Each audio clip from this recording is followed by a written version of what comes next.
Chapter 20. Slippery. Dr Carantan? Yvonne ran up the steps to the computer sciences department as he walked through the main entrance. She was late. The journey from Newtown had been a fraught affair.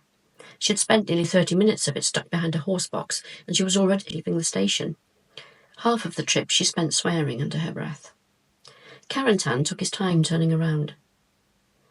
Inspector Giles. He placed his hands in his trouser pockets. Thank you for agreeing to see me again. She stopped to catch her breath and steady herself. Well, if I didn't know better, I'd be wondering if you'd developed a crush on me. She wasn't sure if he was grinning or sneering at her. His movements were unhurried, shoulders relaxed. The DI felt self-conscious.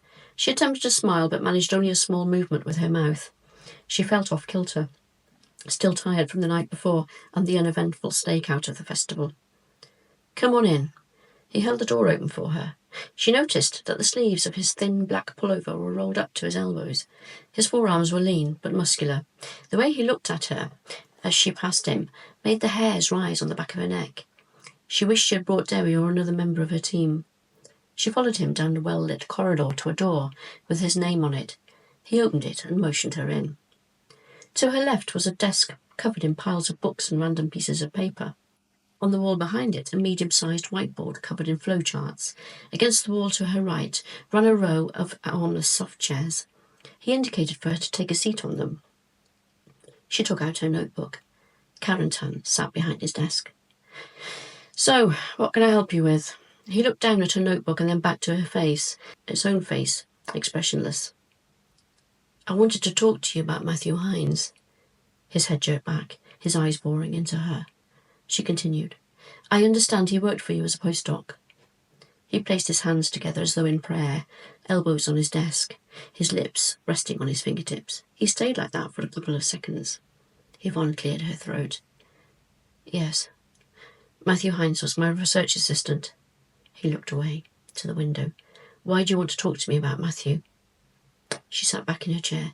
I believe there may be a connection to a major case we are working on. I think someone who knew Matthew was involved in criminal activity and came to you to learn more about him and his work in computer science. Ah, yes. You said that a vehicle had been registered to one of my empty flats in Matthew's name. That's right. He sighed. What would you like to know? Matthew was a hard-working, intelligent young man with a very interesting mind. He had a knack for the unusual. He was hugely creative in his problem-solving. In a different life, he could have been an artist. What was he working on before he died? Carantan ran a hand through his hair. The mussed look and his wild eyebrows gave him a fierce air. His voice was soft. It was a continuation of his postgraduate work. He was examining the potential of cryptocurrency, weighing up its pros and cons. He believed in it being a force for good, but was exploring the pitfalls. His father lost a lot of money during the financial crash when Matthew was in his teens. Many banks were refusing to lend to businesses, including his father's. Cryptocurrency was created as a viable alternative to high street banks. It's policed by peer-to-peer checking across the global network. Highly accurate, as every computer has a list of every transaction and so can verify whether a transaction can go ahead or not. Once a transaction is agreed, it becomes part of the record, owned by all computers in the system. This is an unchangeable record, known as a blockchain. Matthew was fascinated by the idea, but was looking at the downsides, for example, the possibilities of fraudulent information being coded into the blockchains. The DI shook her head. You've lost me, I'm afraid. You probably don't need to worry about the details, Inspector, just that Matthews and my research was looking deep into the program and algorithms used in the mining of cryptocurrencies and its use in the dark web, which at the time was in its infancy. The dark web. More ideas swam around in her brain as she tried to make sense of what she was hearing. Her eyes returned to Carantan. How did you get on a personal level? She kept her expression and her body language open. He stared at her. She could almost sense his brain weighing up how much he could safely say. She decided a prompt might help. Were you friends outside of work? He frowned. What do you mean, Inspector? Were you close? He stared at her in silence. I'm sorry, she sighed. I'll be blunt. I've been informed that you may have been having a relationship, and I wanted to ask you if this was true. He shook his head. Where did you hear that? And what has that to do with the case you're supposed to be investigating? As we've already discussed, his details were used to register a vehicle we are looking for. As we delved into his background, we discovered the coroner had returned an open verdict on his death. What's your point? My point is that no one can be sure exactly how he died. It is not the established suicide that many people were led to believe. The coroner couldn't rule out the involvement of another in Matthew's death. Oh, I get it.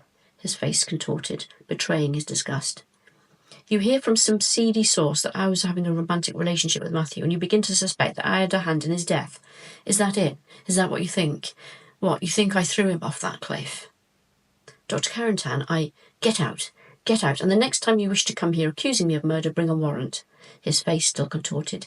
It was now bright red, his fists clenched. Yvonne stood up, brushing down her skirt.